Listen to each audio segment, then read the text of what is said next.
जून 2012 में नेट के एग्जाम में एक क्वेश्चन पूछा गया फिलिप्स कर्व से।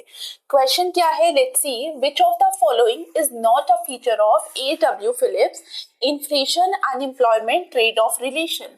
अब सबसे पहले जब भी ये क्वेश्चन आता है एग्जाम में तो आपको क्या देखना है कि पूछा क्या है। तो यहाँ पे हाईलाइट वर्ड क्या है हमारे पास, नॉट।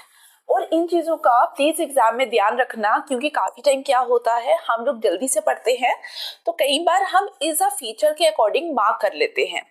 ठीक है, तो इन चीजों के इन तरीकों के क्वेश्चंस में आपको पहले देखना है कि वो क्या पूछ रहा है, क्लियर होना चाहिए आपको। और सेकंड, जब इस तरीके का क्वेश्चन पूछा जाता है कई बार क्या होता है हम लोग बहुत ज्यादा जल्दी करते हैं एग्जाम में और क्वेश्चन गलत कराते हैं। जब मैं आपके साथ ऑप्शन डिस्कस करूंगी तो आपको ज्यादा अच्छे से क्लियर होगा। अब ऑप्शंस देखते हैं। Number 1, a non-linear relationship between unemployment rate and the wage rate। अब हम लोग जब फिलिप्स कर्व पढ़ते हैं तो हम सबको पता है फिलिप्स कर्व हमें क्या बताता है। फिलिप्स कर्व हमें बताता है relationship, inverse relationship between the rate of inflation and the rate of unemployment. तो इस बेसिस पे हमें लगेगा कि जो फर्स्ट ऑप्शन है वो क्या है, it is not a feature of the A W Phillips curve. और हम में से काफी लोग क्या बोल सोचेंगे कि यही आंसर होना चाहिए। लेकिन मैं आपको बता दूं, जब हम फिलिप्स कर्व के बारे में बात करते हैं तो फिलिप्स कर्व जो ओरिजिनली आइडिया आया फिलिप्स कर्व का, तो वहां पे किसके बीच में बात की गई, relationship between the rate of unemployment and the wage rate. तो ये फीचर बनता है।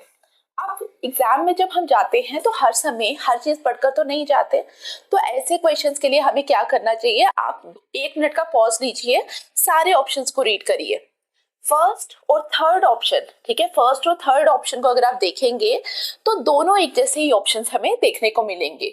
The ways inflation unemployment relationship is predictable.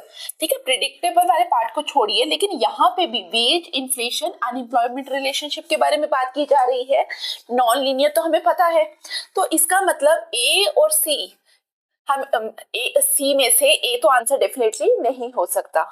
आप यहाँ पे सी ऑप्शन के बारे में बात करें, हमें पता है वेज इन्फ्लेशन अनएम्प्लॉयमेंट रिलेशनशिप के बारे में बात करें, अगर हमारे पास कर्व दी हुई है तो लेट्स से हम ए पॉइंट के ऊपर बात कर रहे हैं।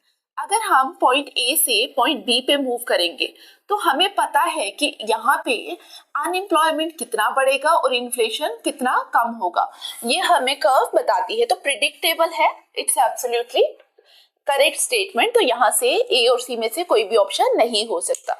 Now coming to the option number D, Phillips curve shift when expected rate of inflation shift.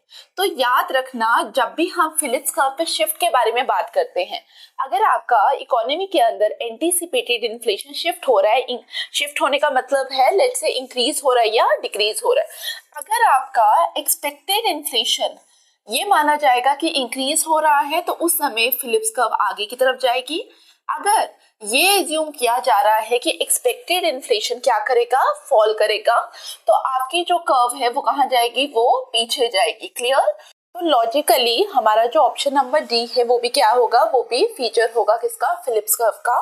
तो इस लॉजिक से हमारा आंसर क्या होना था, आंसर होना था B, that is there is a loop anti clockwise around the Phillips curve. अब जिसको इस लूप के बारे में नहीं पता, मैं आपको बता दूं, जब हम डायनेमिक फिलिप्स कर्व पढ़ते हैं तो डायनेमिक फिलिप्स कर्व पढ़ते समय हम लोग क्या करते थे, हम लोग फिलिप्स कर्व जो ड्रॉ करते हैं, मैं एडेप्टिव एक्सपेक्टेशन के बारे में बात कर रही हूँ, तो उस समय हमारा क्या होता था, हम लोग बोलते थे समहाउ हम पॉइंट ए नॉट से ए वन पे शिफ्ट किए, उसके बाद क्या होगा, because of the anticipated inflation people A1 से कहाँ आ जाएंगे, B0 पॉइंट पे आ जाएंगे।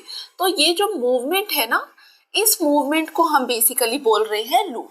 और याद रखना फिलिप्स कर्व में ये लूप जो है वो एंटी क्लॉकवाइज भी हो सकता है, ये लूप जो है वो क्लॉकवाइज भी हो सकता है। क्लियर? तो इस लूप के बारे में बात कर रहे हैं। अब यहाँ पे जब हम इस लूप के बारे में बात कर रहे हैं तो अब आप में से काफी लोग सोच रहे होंगे कि फिलिप्स कर्व में हम ये भी पढ़ते हैं, लेकिन एक पॉइंट जो आप सबको पता होना चाहिए, जब आप फिलिप्स कर्व पढ़ते हैं तो यहाँ पे डायरेक्टली हम इस assumption को नहीं मानते, हम लोग डायरेक्ट जो एग्जाम्पशन पे बात करते हैं AW फिलिप्स के कर्व में, वहां पे हम लोग क्या बोलते हैं, हम लोग बोलते हैं कि A0 से हम A1 पे मूव कर रहे हैं, बट कहीं पे भी हम B0 पे आने के बारे में बात नहीं करते। तो दिस इज द लूप जिसके बारे में हमें बात करनी थी। आई होप आपको समझ आया हो।